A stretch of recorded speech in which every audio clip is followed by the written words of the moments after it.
Welcome back to Tiny Grimes Games, and I'm here with another Nintendo Switch video. And today I pose the question, is $60 just too much for most Nintendo Switch games? And really I ask this in relation to the amazing independent games that cost generally $20 or below. Many of them are $15. Heck, I can get Little Triangle and Cat Quest and Stardew Valley for $8 each. How can you possibly justify spending $60 when there's so many awesome games so cheap? Now, to clarify, I have spent $60 on a number of games. I'm happy I did so. Mario Odyssey, Zelda, Mario Kart, they all have incredible amounts of content. They're awesome games. Very happy I spent $60 on them. However, say a game like ARMS, I consider one of my great regrets. I bought this day one along with Mario Odyssey. I've played it a couple times. It was fine. I didn't hate the game. I didn't instantly fall in love with it. I kind of set it aside.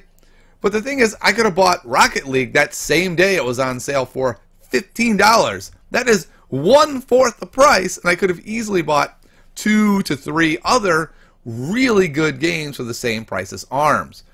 To me, one of the biggest issues is the Kirby game that's coming out. It looks fun. It's $60. It's basically a platformer. The problem is, for $60, you could get, essentially, Owlboy, Celeste, and Shovel Knight. 3 amazingly good platformers for the same price as Kirby, which, to be frank, I don't know if it's going to be amazing or not. I've played the demo. It seems fun. It seems good.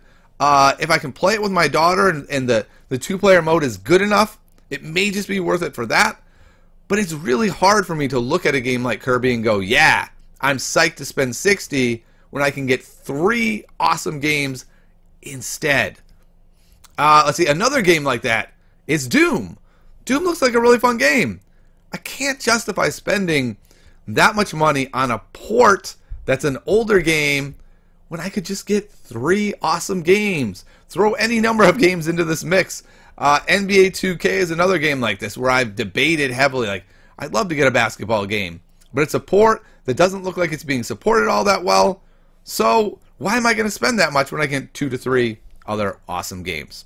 I don't know. I don't know what the answer to this is. A really good example, though, of this problem is a JRPG. I really want a JRPG. I've looked high and low. I looked at I Am Setsuna. The reviews for it were mixed. I can't spend $60 on a mixed review. Same with Lost Sphere. I keep looking at, like, I can get Cat Quest, Gull Story, and another game for the price. Finally, after about a month of debating, I did buy Xenoblade Chronicles 2 for the full price, and I'm happy I did. The game has a lot of content. It's been a lot of fun so far. I don't regret that purchase. So, again, I'm not saying games shouldn't cost $60 or that Nintendo or other companies don't deserve to be paid this much. What I'm saying is, for me personally, I have such a hard time spending that kind of money when I look at all of these amazing independent games. Boy, I didn't even mention Axiom Verge, which is so good. And so I'm asking you out there, do any of you have the same problem that I do? That whenever a new game comes out, unless it looks like the flat-out greatest game ever, you kind of go, looks cool, but for that much money, I could get this pile of other games that also look cool. So I'm curious what you think. Like and subscribe below if you like the video, and let me know, do you have the same problem?